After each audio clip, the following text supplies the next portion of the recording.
Hey everybody, welcome to what may be our last number theory lecture for the semester.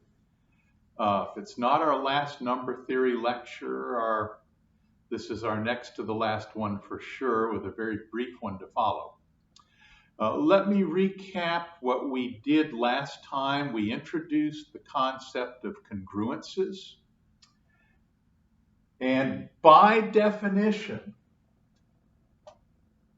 integer a is congruent to integer b mod n exactly when the difference of a and b, a minus b, is a whole number multiple of n for some integer k. Now, something I didn't mention here, n is a natural number greater than 1. So there's no such thing as two integers being congruent modulo 1. N has to be at least 2 here. And as an example, I guess I should do an example here.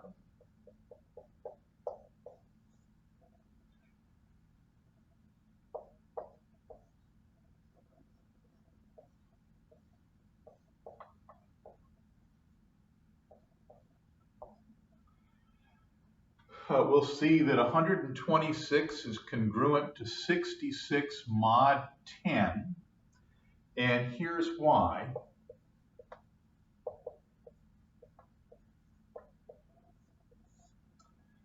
See, according to this definition, we look at the difference of the two numbers and establish that they are a whole number multiple of n.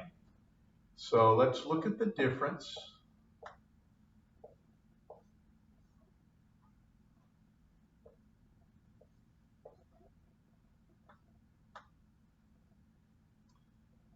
And this is equal to what, as far as 10 is concerned?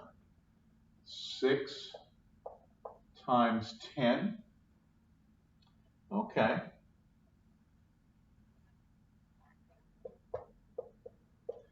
So 126 minus 66 is equal to 6 times 10.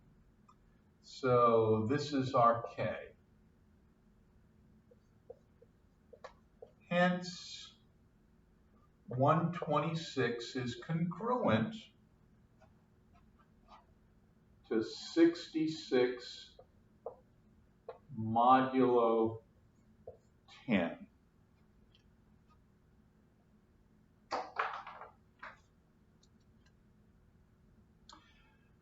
Now, let's look at another example.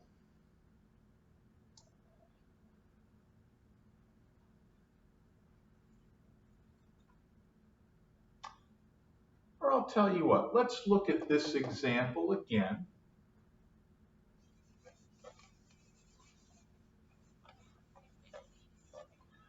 Remember last time we developed an equivalent criterion for showing that two integers a and b are congruent modulo n. And two integers are congruent modulo n exactly when they yield the same remainder when divided by n. Okay, let's check this out.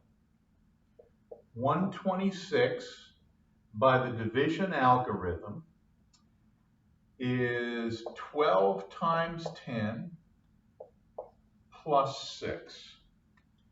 So here's our Q1, here's n, and here's our remainder. Now let's look at 66 divided by 10. 66 is 6 times 10 plus a remainder of 6.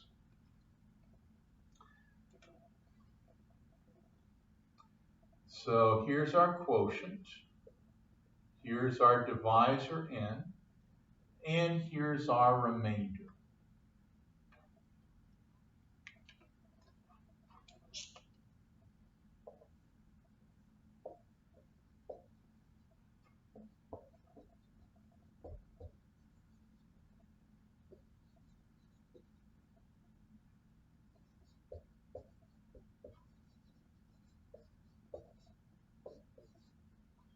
They yield the same remainder when divided by 10. So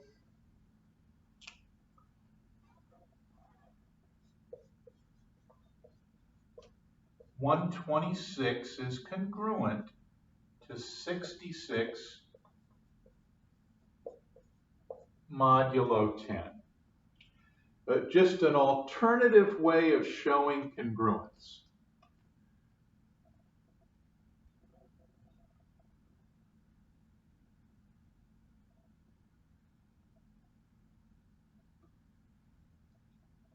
Now, maybe we should also demonstrate an example where two integers are incongruent.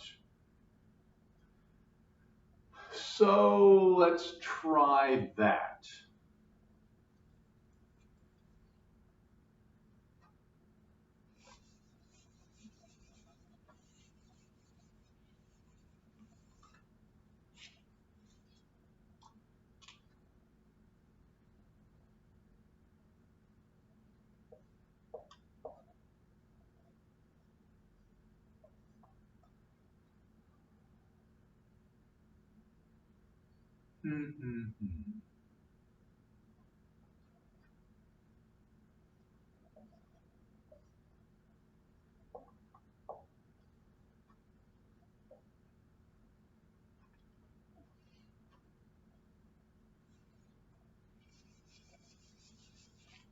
This time our divisor is 9.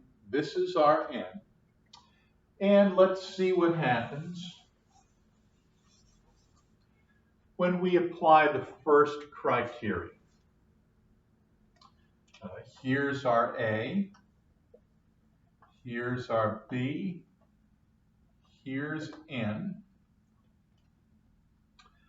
And according to the first criterion, we want to look at the difference of the two numbers, A minus B. So let's write this word observe here. 104 minus 60.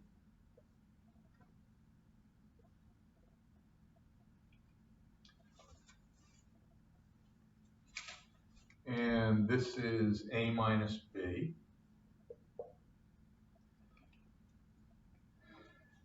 Is equal to, what is that, 44.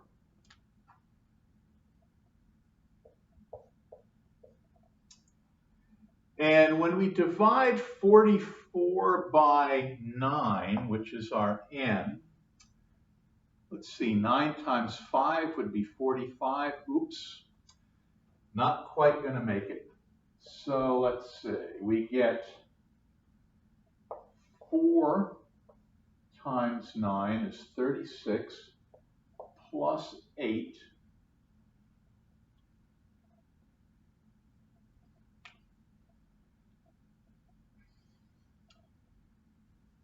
And this is our n.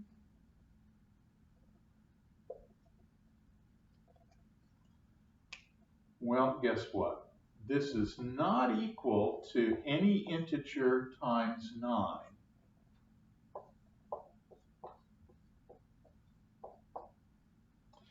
In other words, the difference of 104 and 60 is not equal to a whole number multiple of 9. So they are not congruent modulo n, or modulo 9.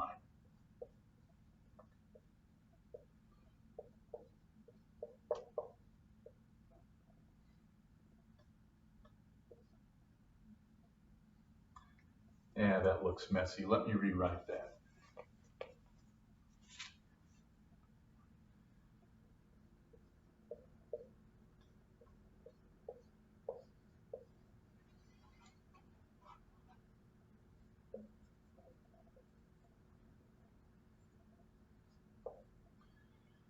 $104 is incongruent to 60 mod 9, or to say it another way, 104 and 60 are incongruent modulo 9. Now let's do the same thing, but let's apply this second criterion here.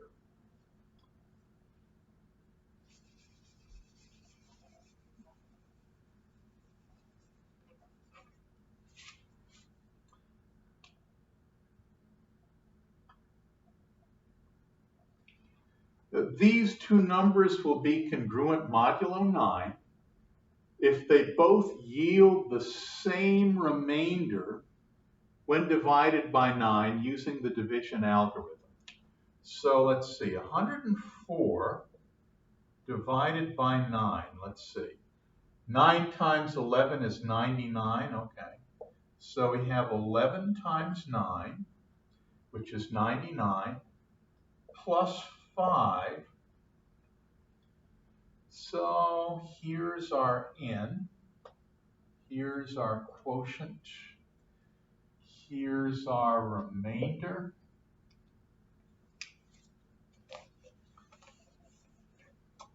Now we do the same thing with 60. And 60, let's see, if we divide 60 by 9, I guess we get what? 54. 6 times 9 is 54.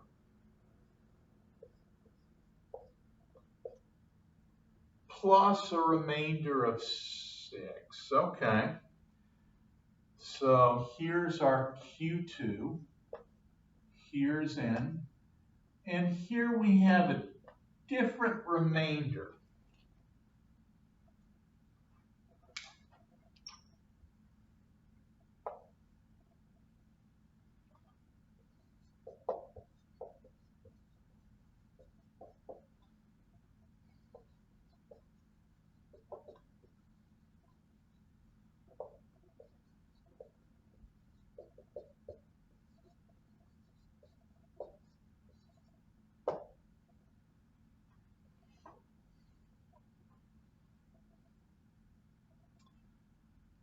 And I guess I'll have to write my result down here. Hence, 104 is not congruent to 60 modulo 9.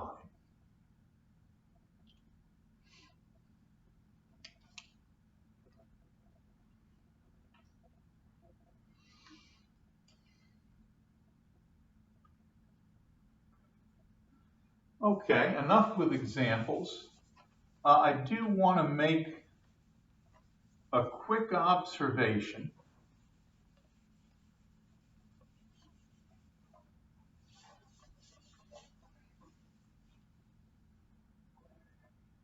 It's a simple observation, but I just want to make sure that we have it.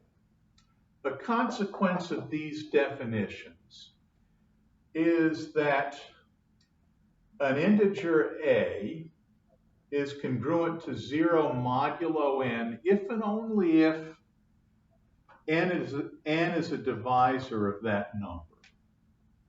Okay, so let's see.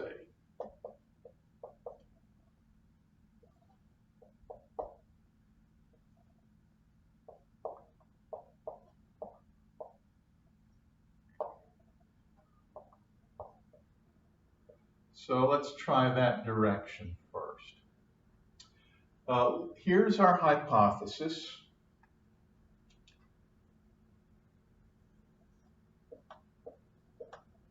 And of course, we're assuming that a is an integer and n is a natural number 2 or greater.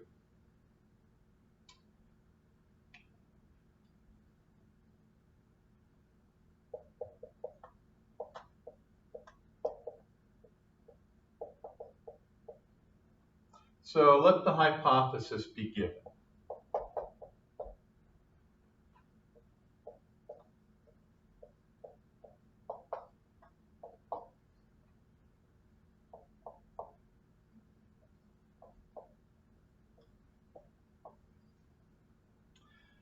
So that means that a is congruent to 0 mod n. Well, what does that mean? By the definition, it means that a minus 0 is equal to some whole number multiple of n. So it implies, by definition, that a minus 0 is equal to k times n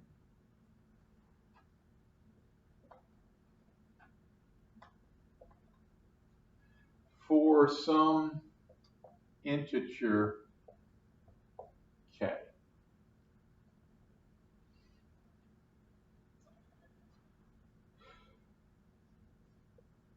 But a minus 0 is just a.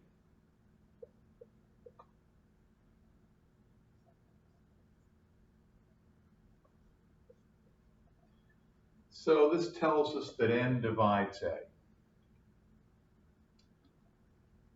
Okay, that's one direction. Now let's take it in the other direction.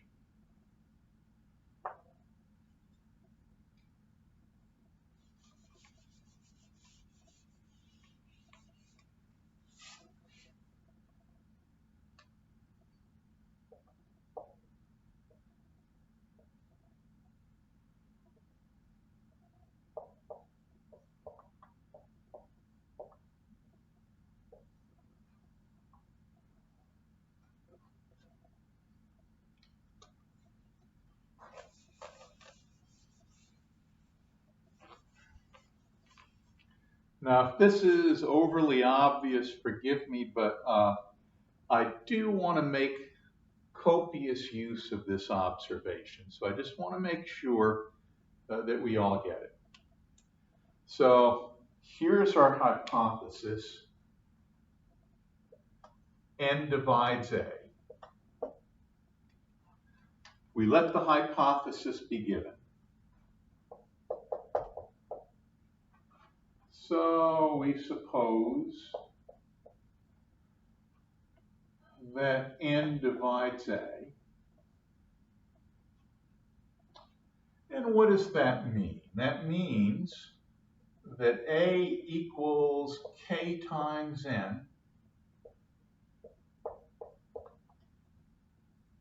for some integer K. That's what that means.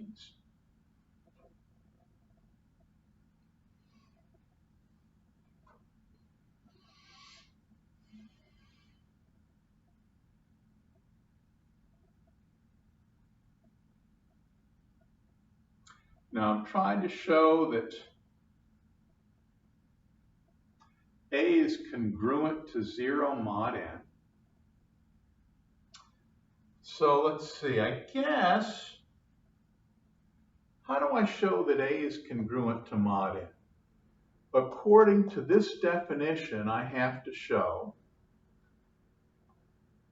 that, well, let's see, I'll let B be our 0. I'll have to show that A minus B is some multiple of n. So in other words, A minus 0. Well, you know what? I can just insert 0 right here. Say A minus 0 is equal to Kn. And that implies that K, I'm sorry, it doesn't imply anything about K.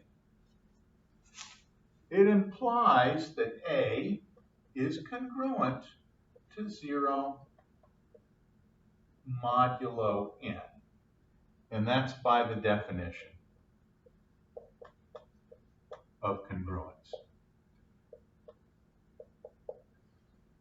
Okay, this was an easy proof, but I just want to make sure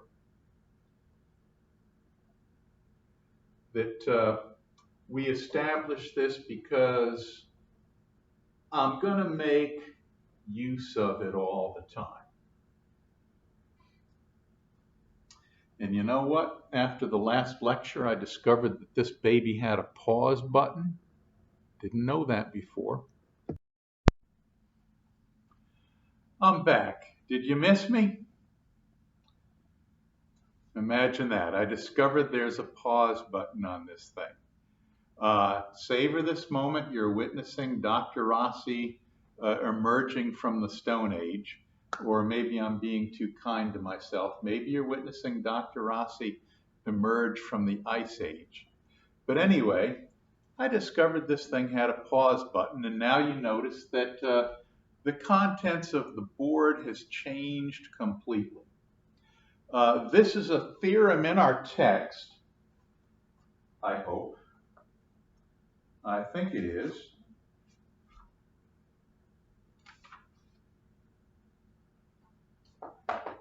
Yes, it appears to be theorem 4.2 on page 65. Now, some of these are fairly simple things.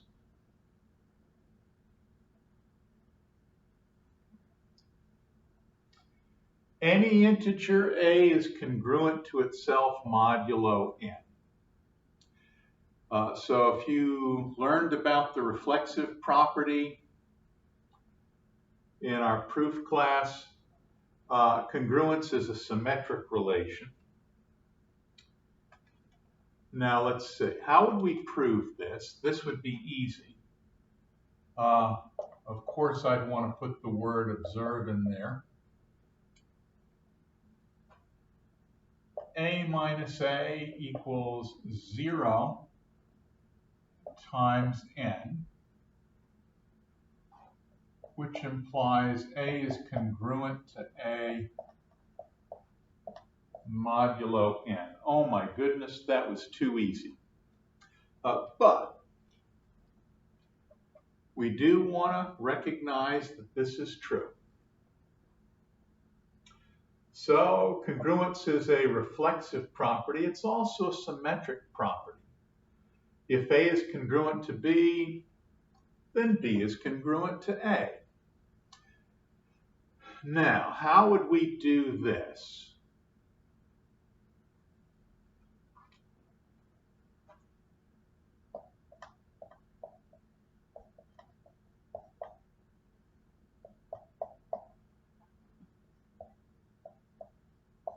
We'll suppose that A is congruent to B modulo n. And what does that mean? This means that A minus B is equal to Kn for some K in the integers.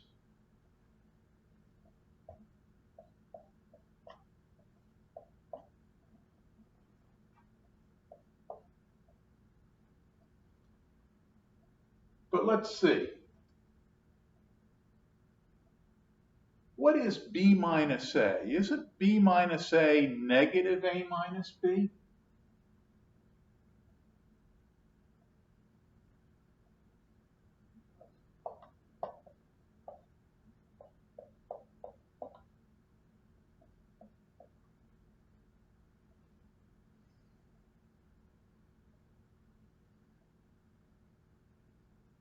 No, I'm sorry.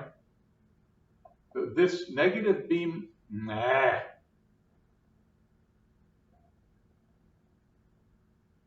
negative B minus A is A minus B, isn't it? So that's just Kn.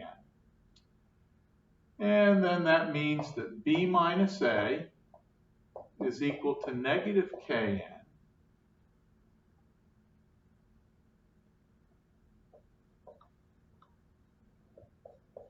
And negative k is an integer because positive k is an integer.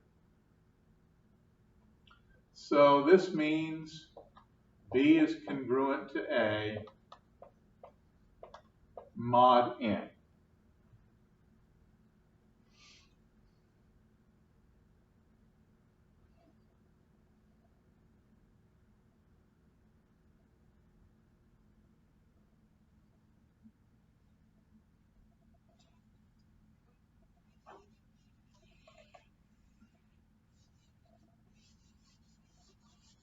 Okay, those were pretty easy.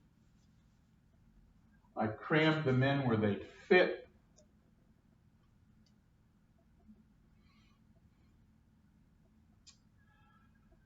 Three, if A is congruent to B and B is congruent to C, yeah, you guessed it, then A is congruent to C, and this means that congruence is a transitive relation.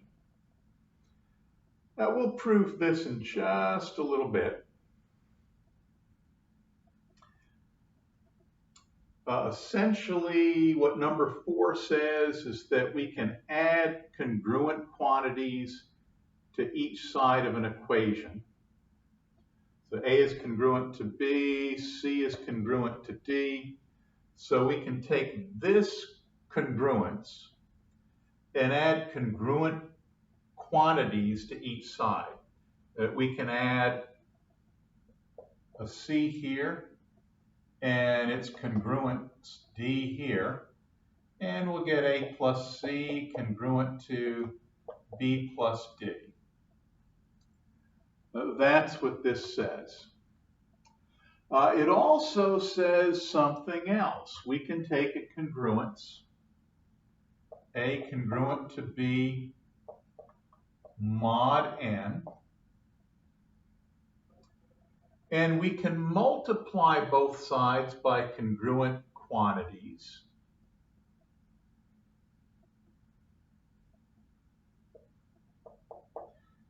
See, C is congruent to D, so we multiply both sides by C and D respectively, and we retain the congruence. Since C is congruent to D, we can multiply one side by C, the other side by D, and we retain the congruence. That's what that's saying. Now, number 3 and number 4 we'll prove in more detail in just a little bit. We haven't proved number 3, we haven't proved number 4. All we've done is we've explained what it is that these statements are actually saying. And now number 5, you know what? Number 1 says that any integer is congruent to itself. So here, number 5 is a special case of number 4, where C is playing the role of both C and D. Number 5 is the special case of number 4, where C equals D. So if C equals D, of course, by number 1, C is going to be congruent to itself.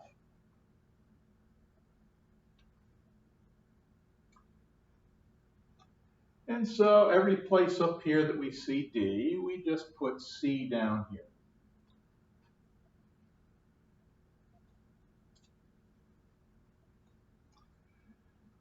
But let's see what 5 really says. We can take a congruence and add the same number to both sides, and the congruence is retained. Or we can take a congruence and multiply both sides by the same number, and the congruence is preserved. Number 6, this seems like it's too complicated to be true, but it is true. Take any two numbers that are congruent modulo n and raise them to the same integer power or the same natural number power. I guess we said that k was a natural number. Take any two integers that are congruent modulo n, raise them to the same power modulo n, and the congruence is preserved. Let's see, what was an example that we had earlier? I think we had 126 was congruent to 66 mod 10. So guess what? 126 to any positive whole number power is congruent to 66 any positive whole number power modulo 10. For example,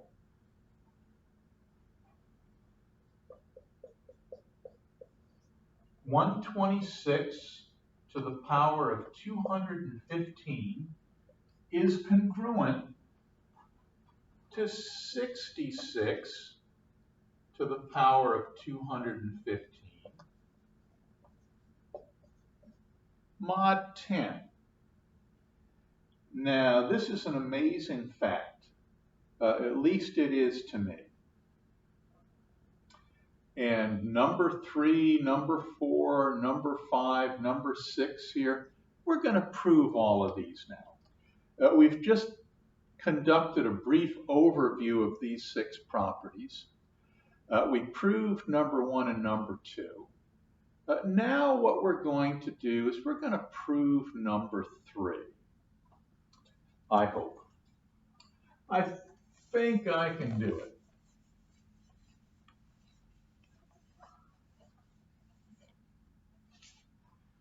So let's see. 3 says this.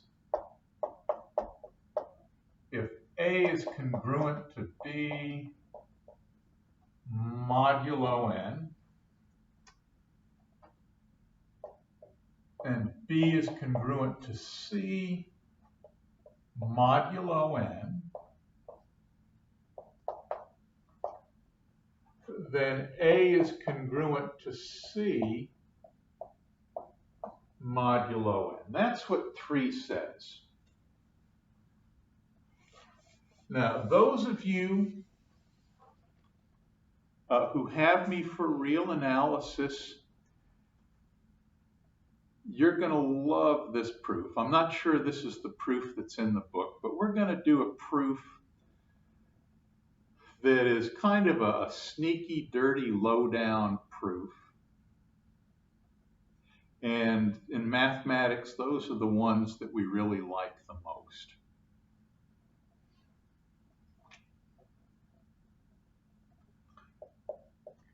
So proof. Let the hypotheses be given.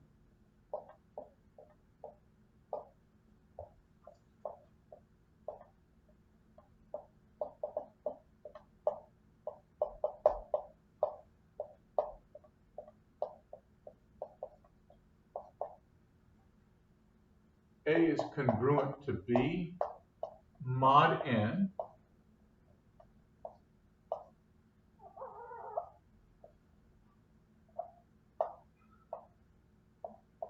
and B is congruent to C mod n. Now at this point I don't really know what to do yet, so what I'm going to do is I'm going to state what the definition says about these two things. If A is congruent to B mod n, then that means that A minus B is some integer k times n. So this means A minus B is equal to some integer k times n.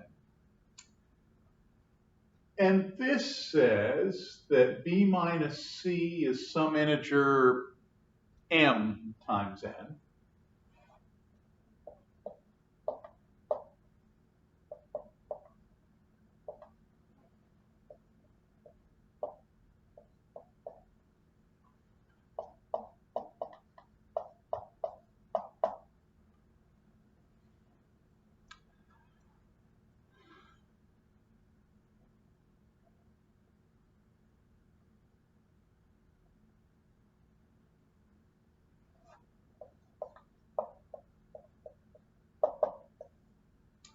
Okay, real analysis fans, here's our dirty trick.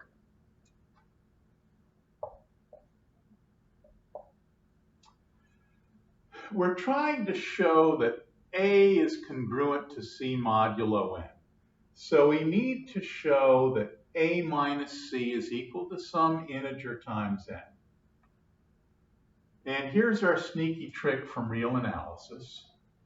Right here, we're going to subtract a B. Oh, but we can't do that, so we're going to have to atone for our sin by adding B right back. Yeah, we just subtracted b and added b. The net effect is that we didn't change anything.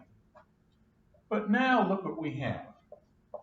A minus b plus b minus c.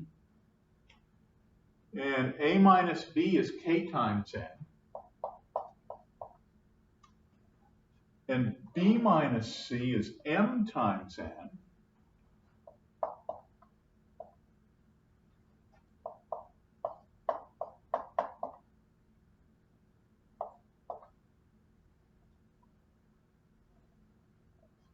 And I'll call that p.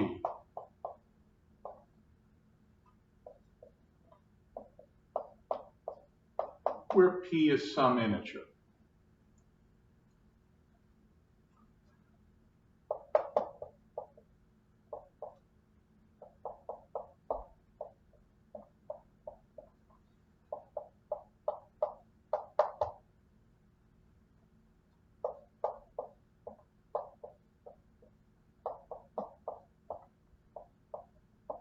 So A is congruent to C mod N. Now we could have done that in a straightforward manner, but this is such a sneaky trick that we just can't resist using it.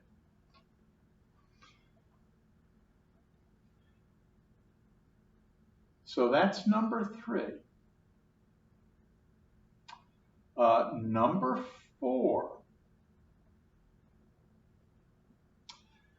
I'm sure there's a good way to do that.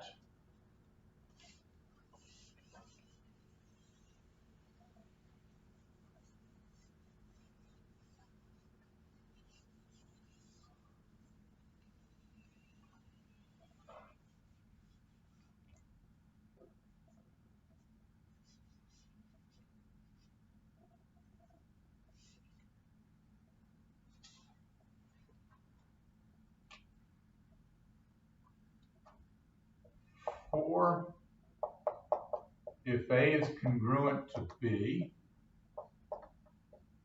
mod N, and C is congruent to D mod N,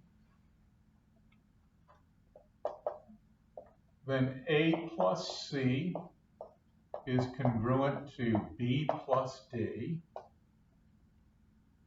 mod N, and A times C is congruent to B times D mod N. Okay, we got to prove both of those.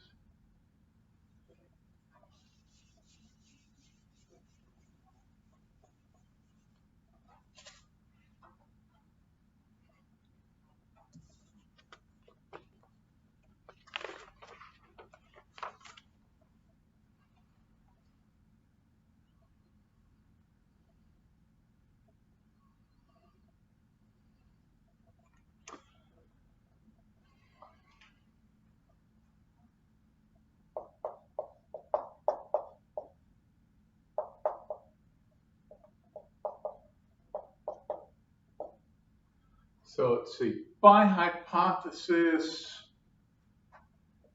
A is congruent to B mod N,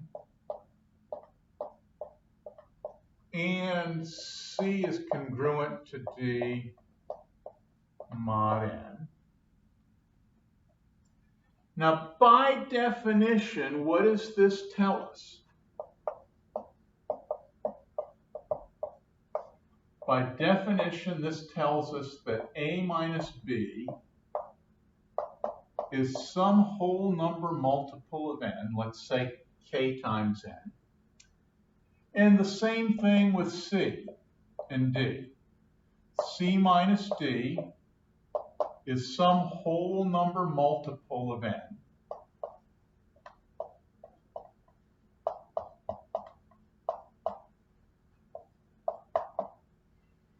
Okay.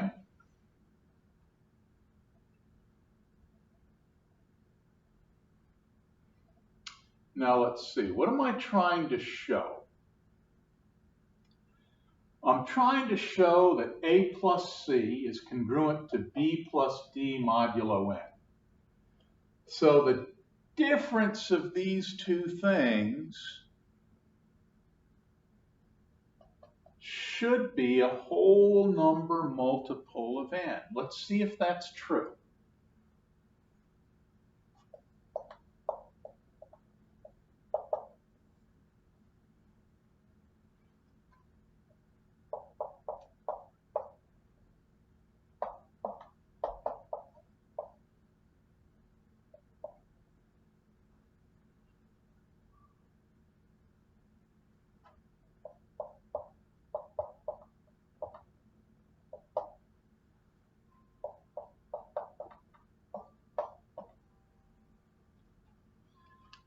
Okay, k is an integer, n's an integer, so their sum is an integer. We'll call it p.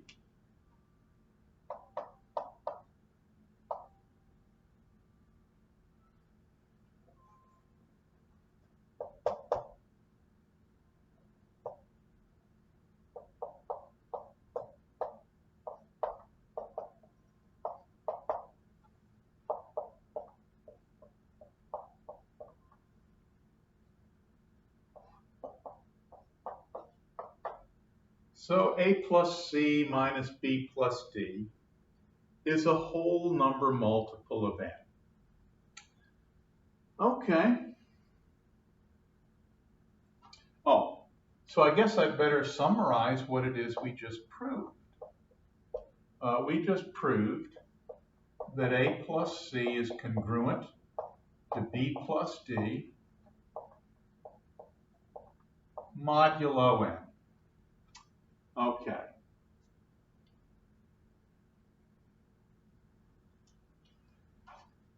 Now we also have to prove that the products are equal. And you know what? That we do it exactly the same way. Exactly the same way.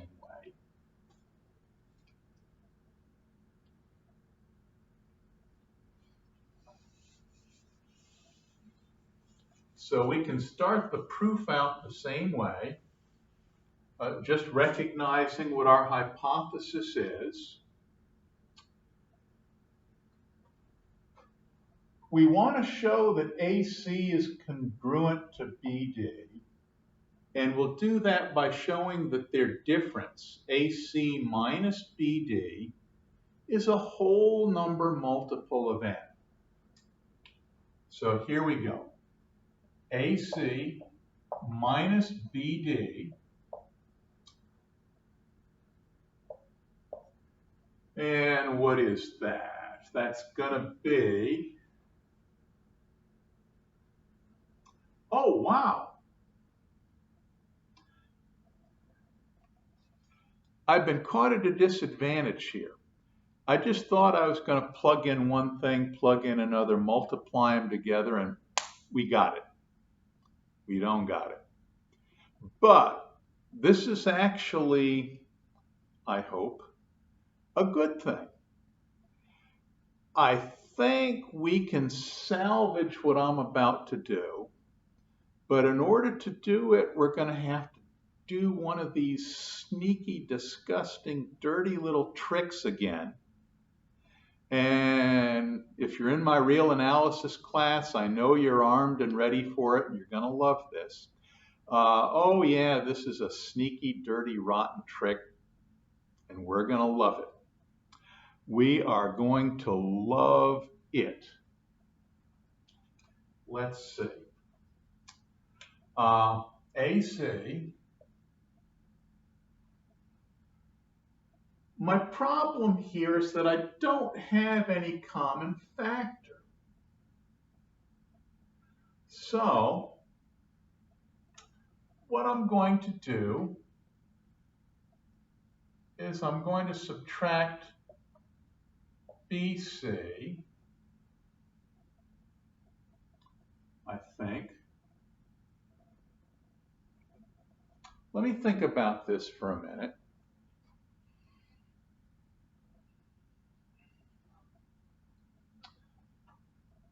I think this will work. I have no right to subtract this. So I have to atone for my sin and add it back.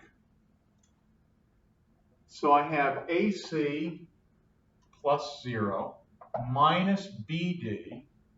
Yeah, I can see how this is going to work now. This is a disgusting, slimy trick, the kind that it's clever and that's why we like it. A really sneaky, low-down, dirty, rotten trick. Our problem before was that these terms didn't have any common factors. Well, these terms have a common factor of C. These terms have a common factor of D. So I think we're in business. This is going to be A minus B times C.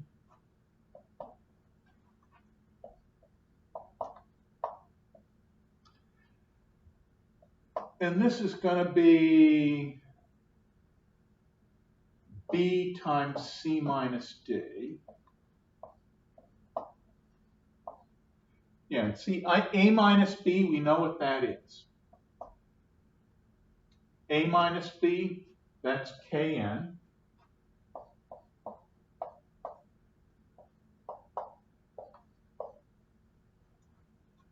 And C minus D, that's Mn.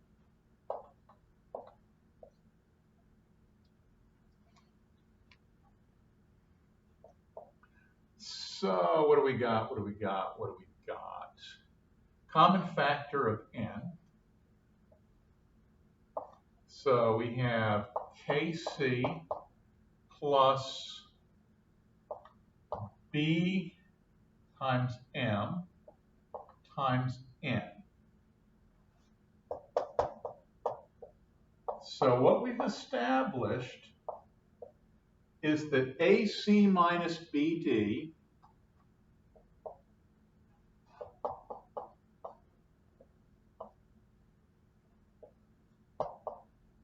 we'll call this thing P. AC minus BD equals Pn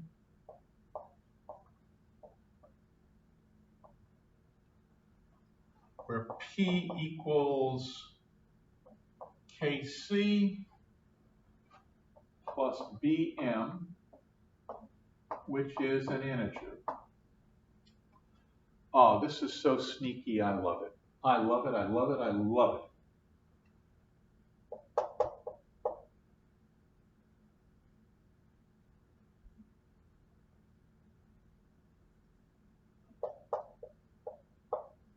AC minus BD is a whole number multiple of n. So AC is congruent to BD modulo n.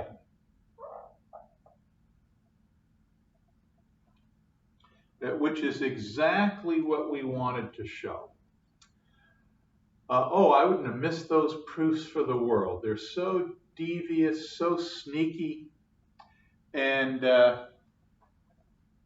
those are the proofs that we like in math, where we avoid doing something really complicated and tedious, and because of one slimy, sneaky little trick, things come out fairly easily.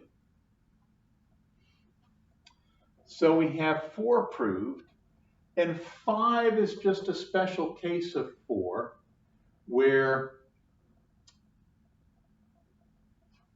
D happens to be equal to C. So all we have left to prove now is number 6. If A is congruent to B modulo n, then A to any positive integer power is congruent to B to any positive integer power mod n. I have an idea how to do this.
Let me write it up here.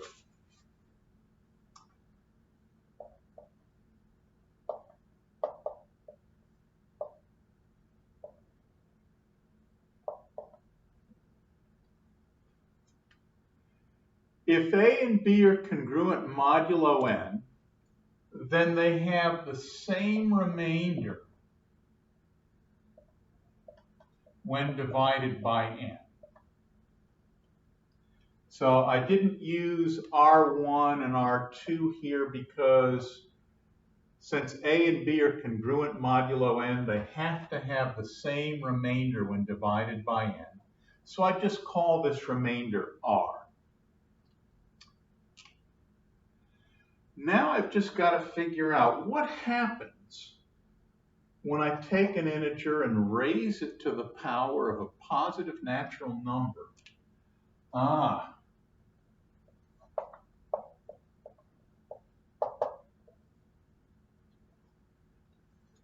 Believe it or not, I think what I'm going to do is I'm going to use the binomial theorem.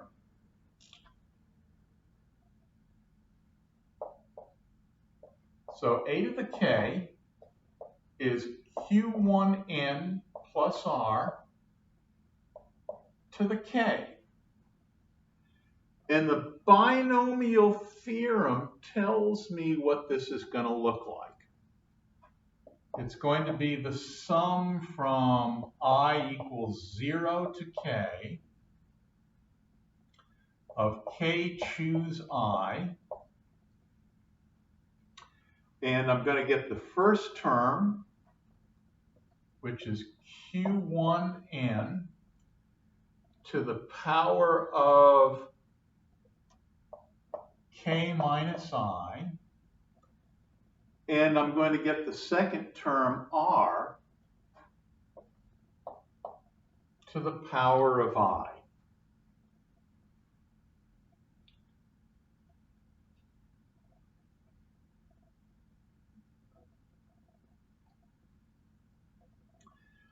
Now here's where I get to make an observation,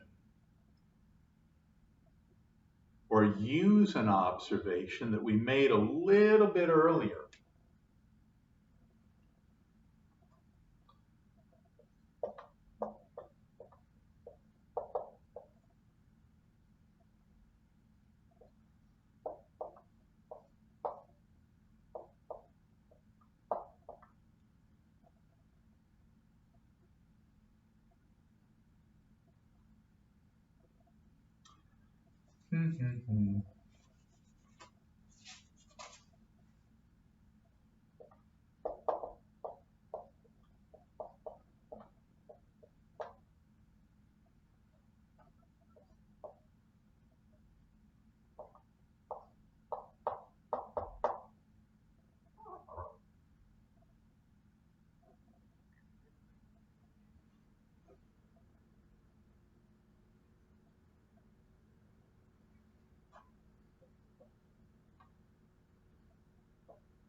When I equals k,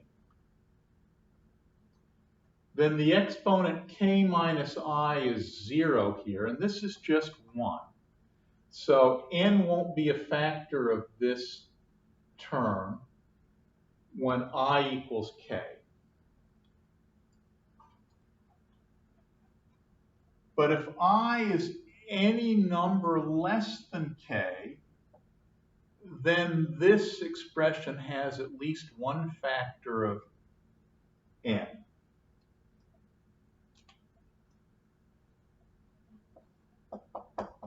So n divides q sub 1 n to the k minus I,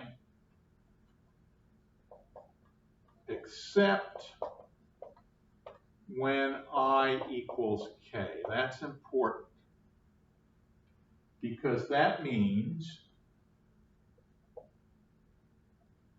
that q1n to the k minus I is congruent to 0 mod n,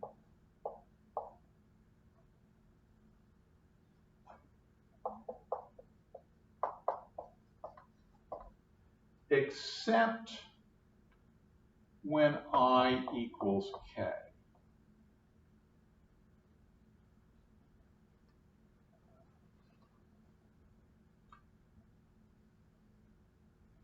So this implies a to the k is equal to sum from I equals 0 to k choose I, q sub 1n plus r to the k minus I, r to the I.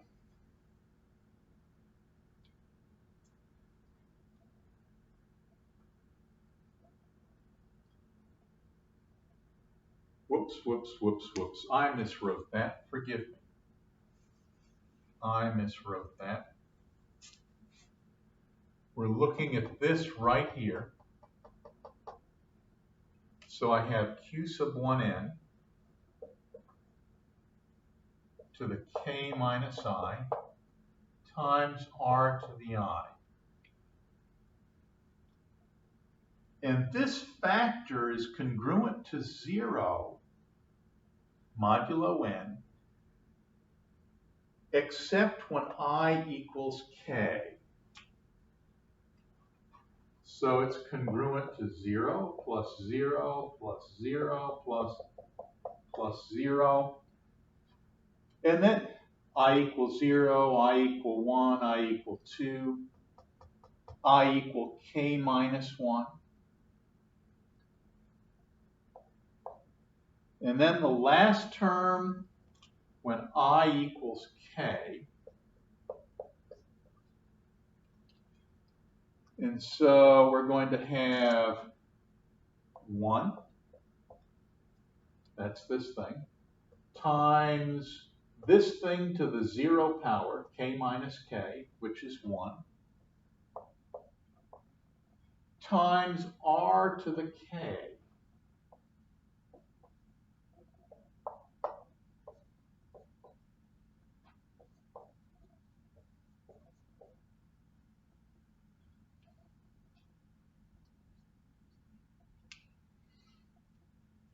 So what did I just establish?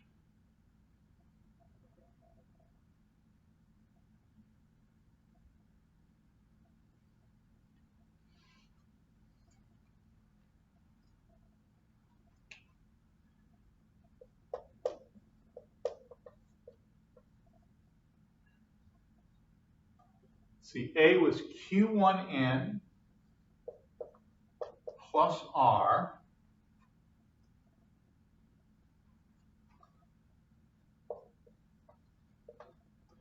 and then A to the K, this thing, is going to be congruent to R to the K mod N. It's going to be congruent to the remainder raised to the K power mod N.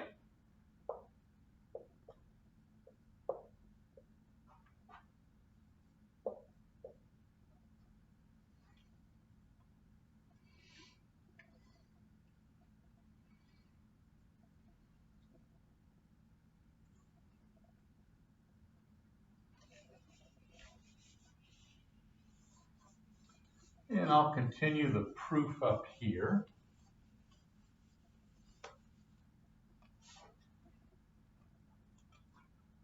Here's where I continue it.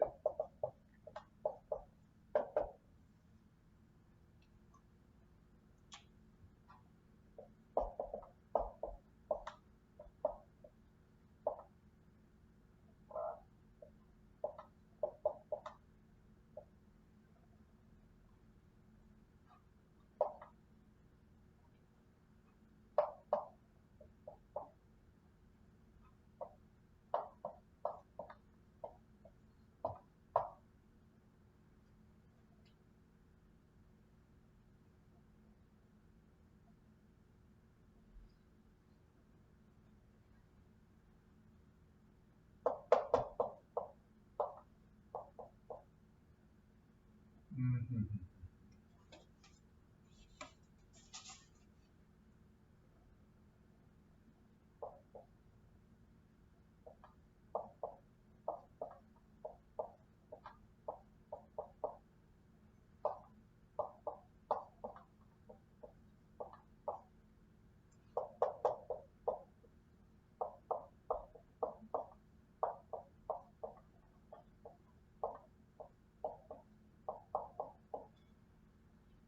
And that's an amazing result.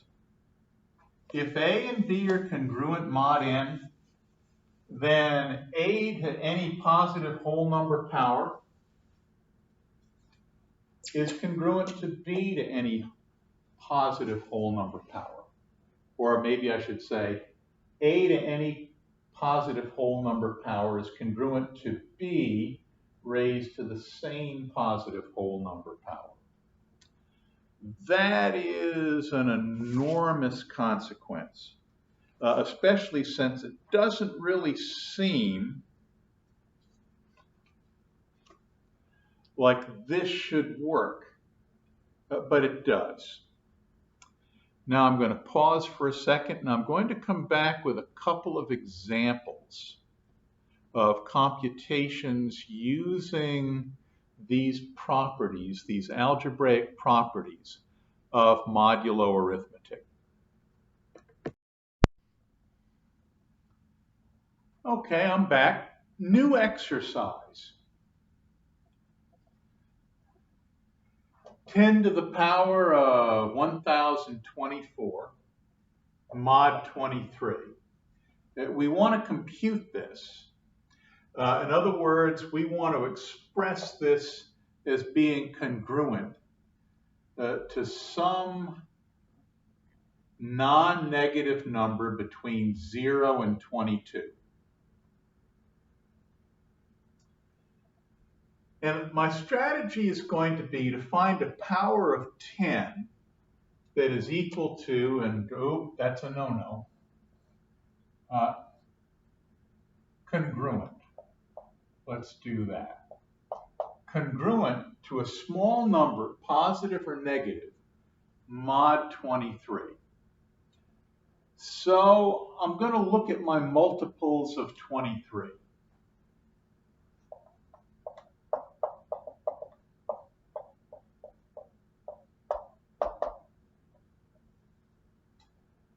And of course we have 0, 23, 46, 69, 92, I hope.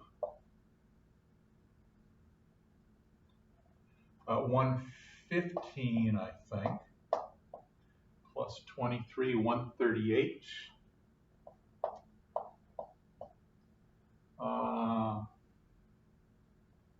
161. Let me just step back and check that.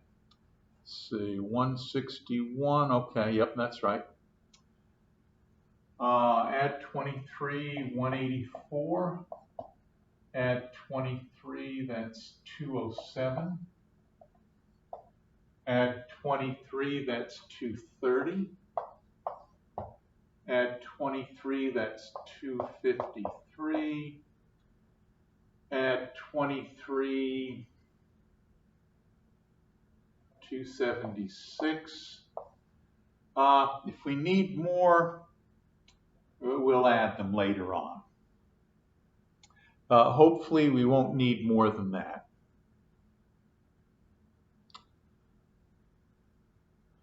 Now, what about 10? 10 is congruent to, let's say, negative 13 mod 23. See, this is true because their difference is a whole number multiple of 23. 10 minus a negative 13 is 23. So yeah, their difference is a whole number multiple of 23.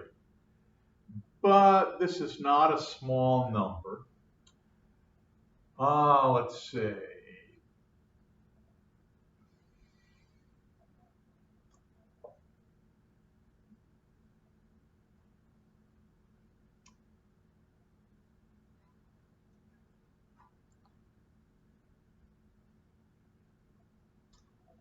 10 squared, that's 100. So let's see, 10 squared minus 92 is 8.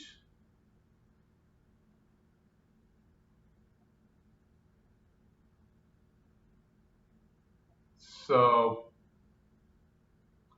let's see, 10 squared minus 8 is 92. And 92 is a multiple of 23. So the difference of these two things is a multiple of 23, therefore they're congruent mod 23. This still doesn't excite me. Ugh. Let's say 10 cubed is congruent to 10 to the first times 10 squared. This is just regular algebra of exponents. And so this is congruent to 10 times 8, which is congruent to 80. Oh, let's see.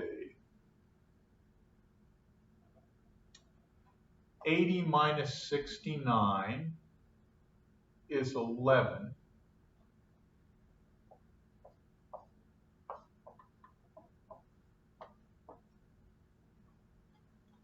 So let's see, 10 cubed is congruent to 80 mod 23, and 80 is congruent to 11 mod 23. I'm not excited about this. This is not a small number mod 23. Let's see. 80 minus 92 is negative 12. So I could say congruent to negative 12 mod 23, because 80 minus negative 12 is 92, which is a multiple of 23. But I'm not excited about that either. Oh. 10 to the fourth. Well, let's see, that's congruent to 10 squared times 10 squared. And 10 squared is congruent to 8 mod 23. So this is congruent to 8 squared, which is congruent to, well, it is 64 mod 23. 64 is close to 69. 64 minus 69 is negative 5. So I'll say that's congruent to negative 5 mod 23. See, does that work? 64 minus a negative 5 is 69, which is a whole number multiple of 23. Yep, that works. Still not as small as I'd like it, but maybe I can use that somehow. Let's see. What would happen if I took this negative 5 and I squared it? I'd get 25, which is just 2 greater than 23. If I square this, I get 25, and 25 minus 23 is 2. This thing squared is congruent to 2 mod 23. So how do I get that? Negative 5 is 10 to the 4th. So let's see. 10 to the 8th is congruent to 10 to the 4th squared, just algebra of exponents. But 10 to the 4th is congruent to negative 5 mod 23. So this is negative 5 squared. And that's congruent to 25, which is congruent to 2 mod 23. Okay. Now, do I like that? Maybe. Maybe.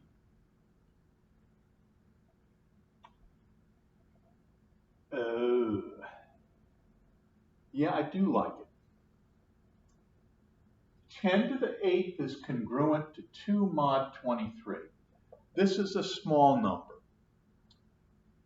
And I like small numbers because when I multiply these powers of 10 out, the numbers are going to get big really quick.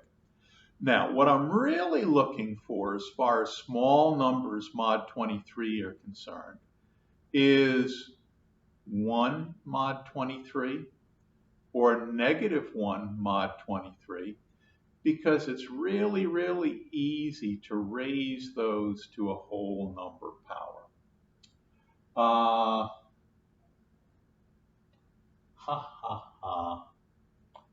Here's 2. Here's 11. 2 times 11 is 22, which is negative 1 mod 23. It is. So let's see. How do I get 2 times 11 using powers of 10? Well, 2 is congruent to 10 to the 8th. 11 is congruent to 10 cubed. So if I multiply these two things together, 10 cubed and 10 to the 8th, that's the same as multiplying 2 times 11 mod 23. So let's see, 10 to the 8th times 10 cubed is 10 to the 11th. So it's congruent to 10 to the 8th times 10 cubed, and that's congruent to 2 times 11 mod 23.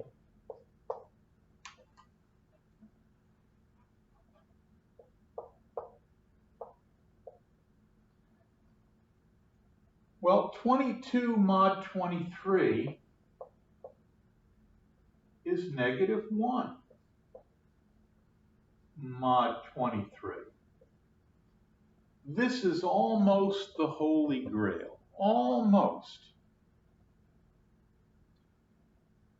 From negative 1, how can I get positive 1 mod 23? Can't I just square it? If I squared this, I get positive 1 mod 23. Well, how do I square negative 1 mod 23 using powers of 10? I take its equivalent, 10 to the 11th, and I square it. 10 to the 22nd is equal to, or congruent to 10 to the 11th squared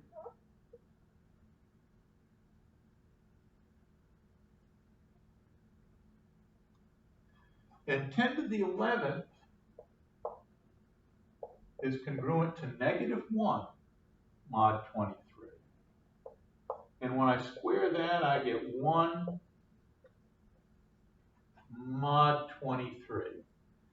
And I say, thank goodness, because I'm about to run out of blackboard or whiteboard here. But I see the Holy Grail here. Both of these things are very useful to me.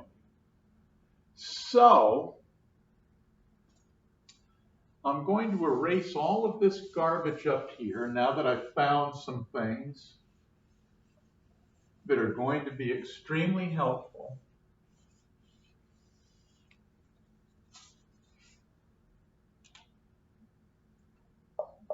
Ten to the 22nd is congruent to 1 mod 23. 10 to the 11th is congruent to negative 1 mod 23. And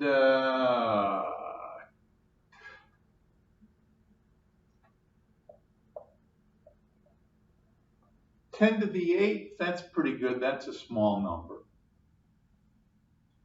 10 to the 8th is congruent to 2 mod 23. So I'll write that. I'll write it down here.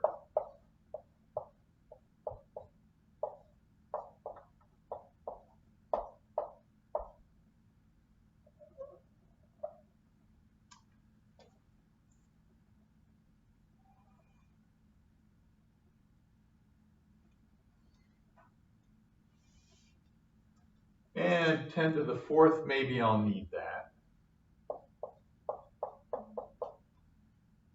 10 to the 4th is congruent to negative 5 mod 23.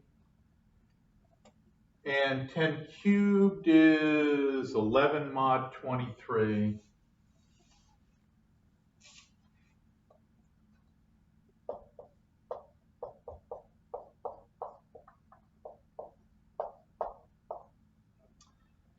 Okay.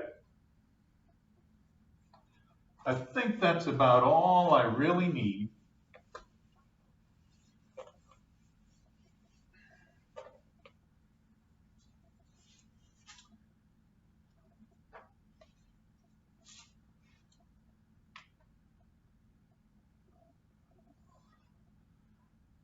Now I want to take this and write this in terms of 10 to the 22 raised to some power. And to do that, I need to know how many times 22 goes into 1024.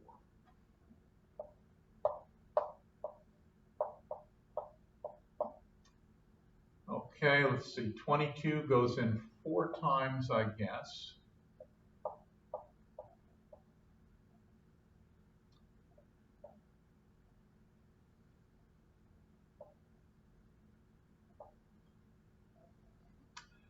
And 22 goes into 144, good golly, what is that? I think 6.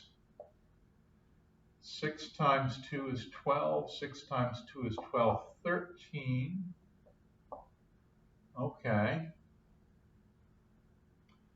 So 1024 is equal to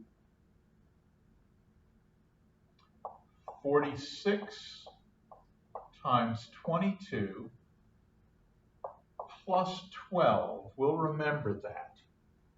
Okay.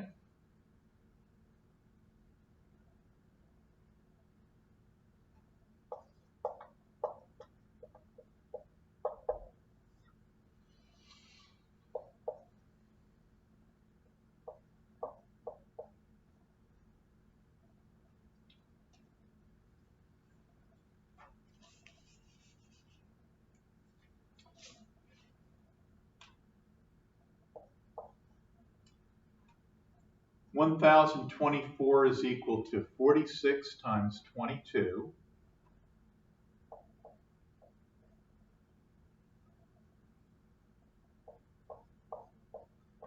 plus 12.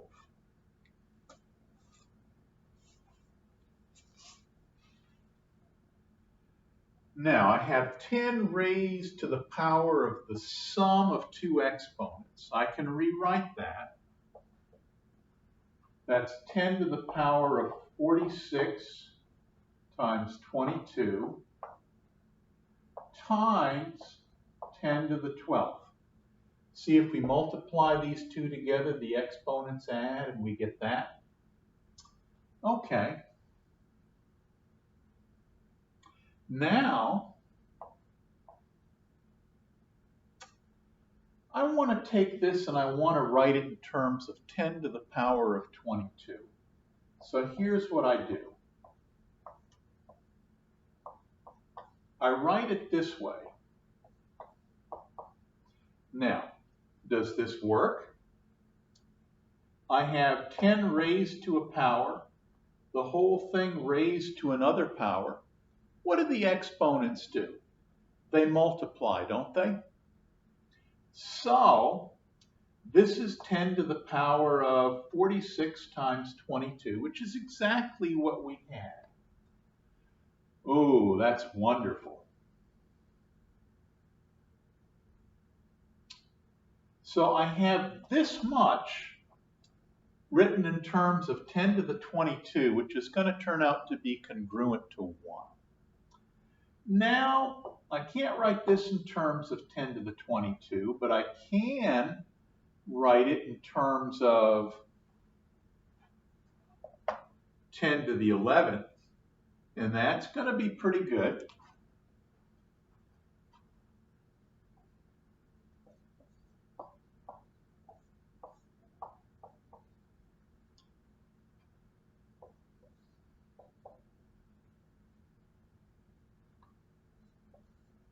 Ten to the 12th is just 10 to the 11th times 10. Oh my goodness. This is going to be so sweet.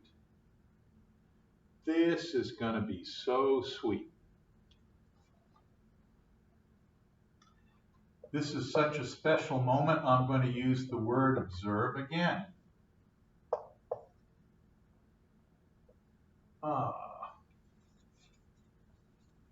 And then I'm going to try to make sure that I write this correctly.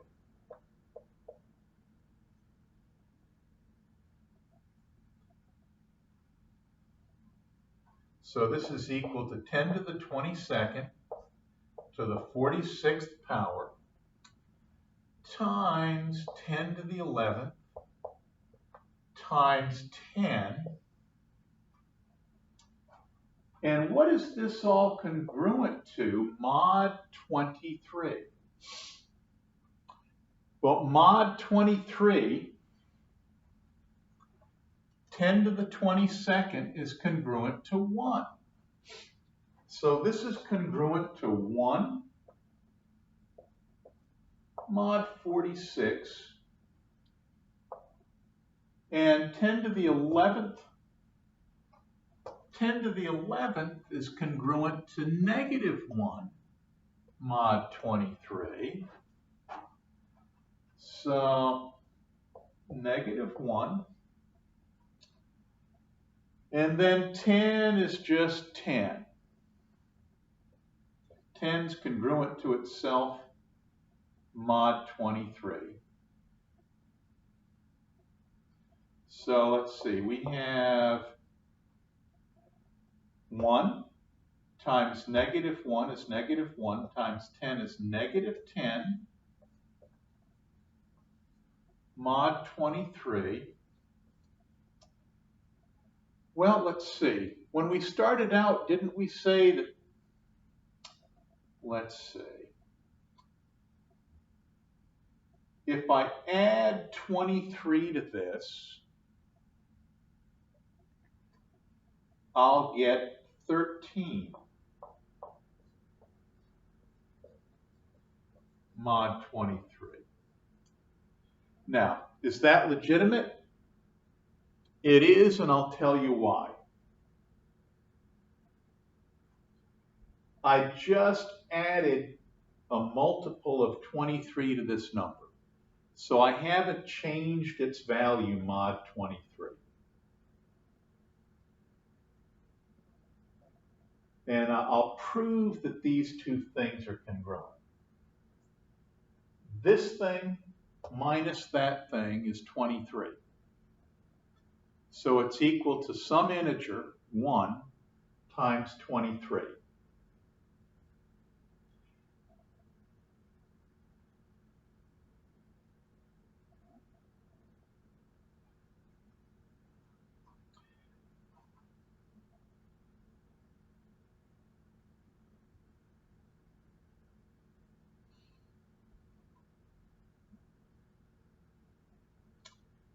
Well, what do we have here? 10 to the 1024 is congruent to 13 mod 23.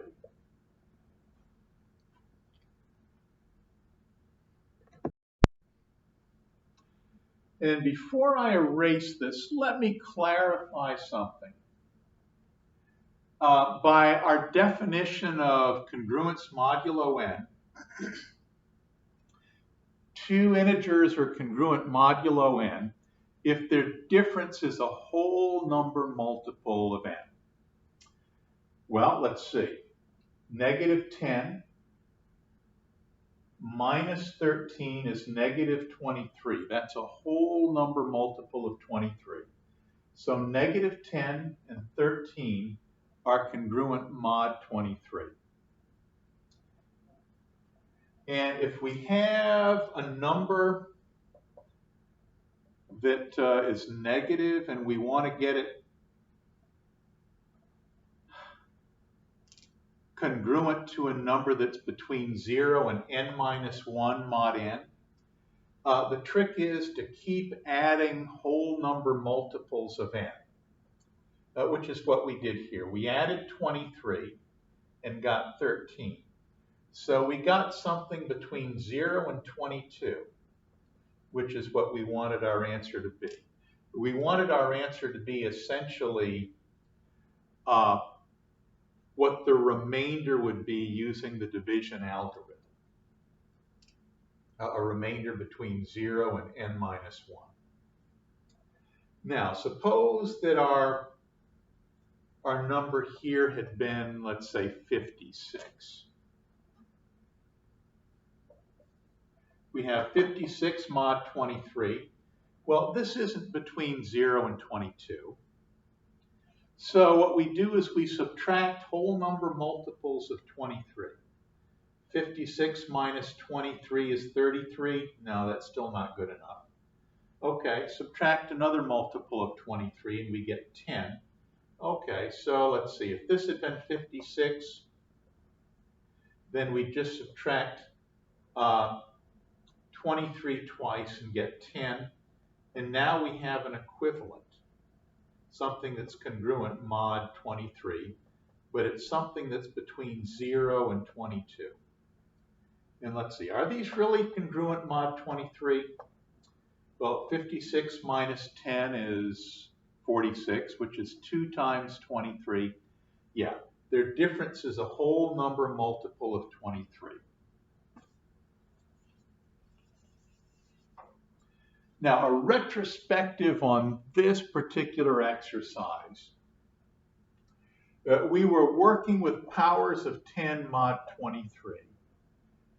And so what we wanted to do was find powers of 10 that were congruent to very small numbers mod 23.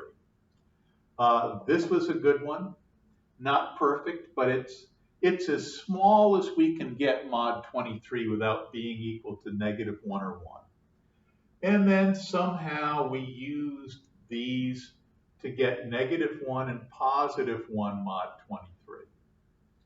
So when we're doing reductions and computations modulo n, what we like to do is get things that are congruent to small numbers, 2, minus 2, 1, minus 1 mod n, and work in terms of those numbers.